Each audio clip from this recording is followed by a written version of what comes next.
Student, मैं हर्षिता आपके लिए लेकर आई हूँ पाटलिपुत्रा यूनिवर्सिटी का सेकेंड ईयर का English subsidiary chapter. Short story है। ये चैप्टर का नाम students of work of art. इसको लिखने वाले हैं रशियन ऑथर जिनका नाम है एंटोन पी चेको। आइए इसके कैरेक्टर्स को देखते हैं। इसके जो मेन कैरेक्टर्स है वो है शासा। शासा एक यंग बॉय है और स्पिनोवा शासा की मदर है।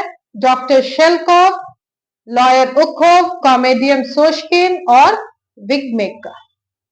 ज्यादा समय नहीं लेते हुए हम इस चैप्टर को शुरू करते हैं। हेलो स्टूडेंट्स, मैं आज आप लोगों के लिए पाटलिपुत्रा यूनिवर्सिटी का सेकेंड ईयर का चैप्टर इंग्लिश सब्सिडरी का अ वर्क ऑफ आर्ट लेकर के आई हूँ, बिल्कुल आसान तरीकों से। स्टूडेंट्स, ये एक रशियन ड्रामेटिस्ट है और शॉर्ट स्टोरी राइटर है। इन्होंने बहुत सारी इंटरेस्टिंग स्टोरीज को लिखा है जिसका नाम है the seagull, three sister and the cherry orchard. ये इनके फेमस वर्क बुक है। जो स्टोरी है, इस स्टोरी में मेन जो एक्टर है, कैरेक्टर है, वो है साशा और साशा की मदर। साशा की मदर का नाम है स्मीनो और शासा एक यंग बॉय है। शासा की तबीयत बहुत खराब हो जाती है और शासा अपनी माँ का इकलौता लड़का होता है और उसकी ज्यादा तबीयत खराब होने के कारण जाहिर सी बात है उसकी माँ के लिए वो इकलौता संतान था, जिस कारण से वो बहुत ज्यादा दुखी थी। और वो डॉक्टर शेलकोव जो है वो उनके बेटे को ठीक कर देते हैं। और स्मिनोव और शासा जो है ये एक पुअर फैमिली से बिलोंग करते हैं। इनके पास डॉक्टर को देने के लिए बहुत कुछ नहीं था, लेकिन उनके पास था स्टूडेंट्स अफेक्शन। शासा एक दिन पेपर में फोल्ड करके न्यूज़पेपर में ले जाता है डॉक्टर सेलकोव को देने के लिए और बहुत वो एक्साइटेड रहता है। और डॉक्टर के पास जैसे वो जाता है, उनके दरवाजे को ओपन करता है। डॉक्टर कहते हैं, क्या हुआ मेरे प्यारे बच्चे, तुम अच्छा तो महसूस कर रहे हो या कोई गुड न्यूज है? शासा अपने आंखों को चिमचिमाते हुए, उसकी हाथ बहुत तेजी से धड़क रही थी और हकलाते हुए नर्वस मूड में कहता है कि मेरी माँ ने आपको थैंक कहने के लिए एक छोटा सा गिफ्ट भेजा है, क्योंकि मैं अपनी माँ का इकलौता बेटा हूँ और आपने उसकी जान बचाई। तो डॉक्टर बहुत खुश हो जाते हैं। भाई, किसको अच्छी नहीं लगेगी अगर उसको कोई ग्रैटिट्यूड एक्सप्रेस करने आया है, तो उसको प्लेजर फील करते हैं, बहुत खुश हो जाते हैं। और उसके बाद वो बच्चा जो है वो उस डॉक्टर को गिफ्ट देता है, डॉक्टर शेलकोव को गिफ्ट देता है कि मेरी माँ ने ये एक रेयर ऑब्जेक्ट है ना, वो वंडरफुल एक मास्टर एंटिक ब्रोंज पीस है, वो मेरी माँ ने आपके लिए भेजा है। डॉक्टर बड़ा खुश हो जाते हैं और उसको देखते फिर कहते इसकी कोई जरूरत नहीं थी। सासा कहते प्लीज आप इसको एक्सेप्ट कर लीजिए और वो अपने न्यूज़पेपर से अनरैप करके उनके टेबल पर रख देता है। रियली में वो एक रेयर वर्क ऑफ आर्ट था, एंटिक पीस था, ब्रोंज का बना हुआ था। और वो कहता है कि इसके पीछे ये जो एंटिक ब्रोंज पीस है, मेरे फादर उसको रखे हुए थे बहुत संभाल करके, और ये हम लोगों के लिए बहुत ही प्रीसियस चीज है। वो लेने को तो ले लेता है और मालूम है स्टूडेंट्स, वो जो न्यूज़पेपर में अनरैप किया गया तो वो गिफ्ट था स्टूडेंट्स कैंडल ब्रम। कैंडल ब्रम उसको कहते हैं जिसपे जो कैंडल होल्डर होता है ना, जिसमें कैंडल को रखा जाता है, उसको हम लोग कैंडल ब्रम कहते हैं। यह एक एंटिक पीस था। तो उसके बाद वो एक लड़की है, वो जो खड़ी है, टू फिगर्स ऑफ वुमेन है, दो औरत है जो स्कैंडल को पकड़ी हुई है खड़े होके। और उसकी जो स्टूडेंट्स, लेकिन जो कुछ कॉस्ट्यूम्स है और उसके जो स्टैंडिंग पोस्चर है थोड़ी अजीबो गरीब है। तो वो देख करके पहले तो वो मुस्कुराता है कि ये कैंडल स्टिक रखने के लिए सही तो है, लेकिन वो थोड़ा सा शर्मिंदगी उसको उसको महसूस होती है उसको देख करके।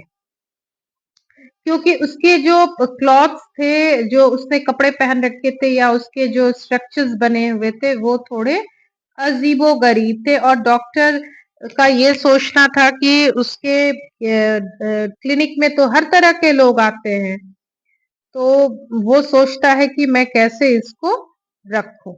और अगर मैं अपने घर में रखता हूँ टेबल पर तो ये मेरे कैंडल ब्रम जो है ये मेरे पूरे घर को पॉल्यूट कर देगा, है ना? तो डॉक्टर एक थोड़ा स्ट्रेंज है तो शासा को वो बताते मैं वो तो ठीक है कि तुमने ऑब्लाइज करने के लिए या तुम्हारी माँ ने मुझे ये गिफ्ट किया है, लेकिन मैं शासा इसे अपने घर में कैसे रख सकता हूँ? वो शासा कहता आप उसको वैसे क्यों देख रहे हैं? आप इसको देखिए कि ये एक हमारे लिए रियल में मास्टरपीस है और ये बहुत खूबसूरत तरीके से बनाया हुआ है। ये देखिए इसके जो वर्क है, इसकी जो शाइनिंग है ना? इस तरह से वो देखो बच्चों एक ही चीज़ों को हम लोग अलग-अलग हमारी दृष्टिकोण होती है, वो चीज़ आपको कुछ और दिखेगी, है ना? वो एक आर्टिस्ट है तो उन लोगों को उस हिसाब से उसका जो है वो लग रहा है कि ये एक एंटीक पीस है, इसका क्या एक्सप्रेशन है, क्या इसकी शाइनिंग है। और वो एक डॉक्टर है तो वो ये सोच रहा है कि मेरे क्लिनिक पे तो हर एक तरह के लोग आते हैं, मेरे घर में भी हर तरह के लोग रहते हैं, बच्चे हैं, मदर है तो उनके ऊपर ये क्या इफ़ेक्ट छोड़ेगा।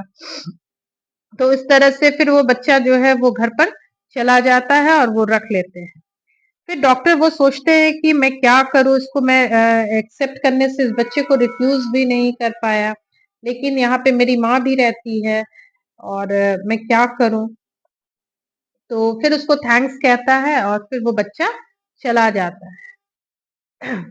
उसके बाद साशा जो है वो उसको बहुत एक्सेप्ट करता है कि भाई आप मेरे इस गिफ्ट को एक्सेप्ट कर लीजिए, उसके बाद साशा जो है वो चला जाता है। अब यहाँ पे बेचारा डॉक्टर शेलकोव जो है वो सोचने लगते हैं कि मैं ऐसे गिफ्ट को करूँ तो क्या करूँ? मैं अब ये गिफ्ट किसको दूँ?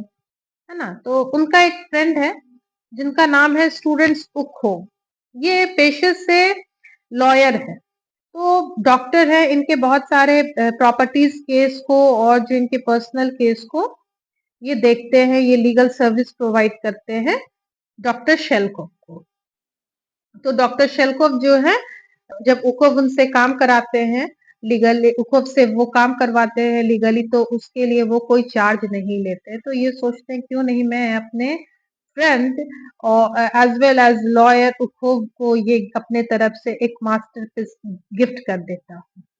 उसके बाद वो रेडी होते हैं और वो निकल जाते हैं अपने फ्रेंड लॉयर के यहाँ उस गिफ्ट को देने के लिए। जब वो देते हैं तो बड़ा खुश होते हैं कि अरे वाह! आज तुम्हें क्या बात है कि तुम मेरे पास ये गिफ्ट लेकर के आए हो? बोलते बस यूँ ही मैं आज आपको एक्सप्रेस करना चाहता हूँ ग्रैटिट्यूड और मैं ये आपके लिए लेकर के आया हूँ। लेने को तो ले लेते हैं, लेकिन अब ये कहते हैं कि मैं करूँ क्या? है ना? मैं इस कैंडल ब्रम का करूँ क्या? क्योंकि जिस जिस विज़न से वो देख रहे थे, सेम विज़न से तो लॉयर भी देख रहा था ना, लॉयर उकोब भी देख रहे थे उसी विज़न से कि इसके जो कपड़े हैं वो अजीबो-गरीब से हैं और वो भी जस्ट यही बात सोचते हैं कि मेरे घर पर लोग रहते हैं, मेरी माँ हमेशा आती रहती है। और अगर मैं यहाँ पर रखता भी हूँ तो हमारे घर पे जो मेड वर्क करते हैं सर्वेंट्स वो क्या सोचेंगे कि मैंने क्या ऐसा एंटीक पीस रखा है वो मेरे बारे में उनके दिमाग में क्या इमेज बनेगा ये सोच के वो बहुत ज्यादा वरिड हो जाते हैं। सेम थिंग वो भी सोचते हैं मैं करूँ तो क्या करूँ मैं इसको फेंक भी नहीं सकता हूँ और मैं क्या करूँ तो फिर उनके भी एक फ्रेंड है जो कॉमेडियन है ना? उनका जो प्रोफ़ेशन है वो कॉमेडी करते हैं। तो सोचते हैं कि क्यों नहीं मैं उनको दे दूँ। वो उस फ्रेंड का नाम स्टूडेंट से कॉमेडियन सोशकिन उनका नाम है और सोचते हैं क्यों नहीं मैं उसको दे दूँ। तो सेम थिंग क्या करते हैं कि उस कैंडल ब्रम को उसी तरह से रैप करके दे देते हैं। तो जब उसको देते हैं, उसके पास जाते हैं, वो भी बहुत जोर से वो हंसता है। भाई आफ्टर ऑल वो कॉमेडियन है, अपनी कॉमेडी वाली हंसी में वो बहुत जोर का हंसता है। उसके बाद वो भी वही बात सोचता है कि मैं अब क्या करूं, है ना। तभी उसके कमरे में एक फोटोग्राफर आता है और वो उसको एडवाइस करता है कि ये जो सॉरी फोटोग्राफर नहीं आते हैं, एक विग मेकर आते हैं, स्टूडेंट विग मेकर, है ना। तो वो उसको एडवाइस करते हैं कि ये यहाँ पर पास में एक ओल्ड वुमेन रहती है जो एंटिक ब्रोंज पीस को बेचने और खरीदने दोनों का काम करती है। तो मैं आपको यही एडवाइस करूंगा कि आपको स्मिनोवा के पास जाना चाहिए और इसको बेच देना चाहिए। तो एग्जैक्टली वही होता है। ये कॉमेडियन शोस्किन जो है उस ओल्ड लेडी के पास जाते, स्मिनोवा के पास जाते हैं और उसको बेच देते हैं। और मालूम है स्टूडेंट्स, स्टार्टिंग में एक बात बताना भूल गई थी कि जब शासा ने एक सिंगल पीस उसको गिफ्ट किया था डॉक्टर को, तो उसने डॉक्टर को कहा था कि अभी मेरे पास तो सिंगल पीस है, लेकिन मेरे पास जैसे ही इसका पेयर आएगा मैं आपको वापस ला करके दूंगा, क्योंकि मैं अपनी माँ का इकलौता बेटा हूँ और आपने उसे ठीक कर दिया है। और जैसे ही स्टूडेंट देखो क्या होता है, कितनी इंटरेस्टिंग स्टोरी है कि जैसे ही वो बिग मेकर उसको एडवाइस करता है कॉमेडियन सोशकिन को, कॉमेडियन सोशकिन जो है वो जाता है स्मिनोवा के पास और उसको वो बेच देता है। और इधर बेचारा शासा और उसकी मदर स्मिनोवा बहुत खुश होती है, क्योंकि उसने डॉक्टर को एक और पेयर, उसका एक पीस और देना था ताकि वो एक पेयर बन जाए। और वो क्या करता है, ठीक उसी अंदाज में शासा जो है फिर से अपनी उस एंटिक कैंडल ड्रम को पेपर में रैप करता है और भागते हुए घबराते हुए जाता है डॉक्टर के पास और उसको वो गिफ्ट देता है और कहता है मेरी माँ बहुत खुश है क्योंकि आपने उसके बेटे को खुश कर दिया है और मैं आपको थैंकफुल करने आया हूँ। ठीक है, और ये जो है कैंडल ड्रम को डॉक्टर के सामने रख देता है और डॉक्टर का जो मुंह है वो खुला का खुला रह जाता है और डॉक्टर के पास अब कोई शब्द नहीं होते हैं। उसके जो शब्द है वो जा चुके हैं, power of speech was gone, है ना स्टूडेंट्स। तो बताइएगा, सब्सक्राइब कीजिएगा, लाइक कीजिएगा और उसको शेयर करें पीपीयू के फ्रेंड्स के साथ और अपने एग्जाम को सक्सेस बनाएं। Thanks and all the best to all of you. God bless you.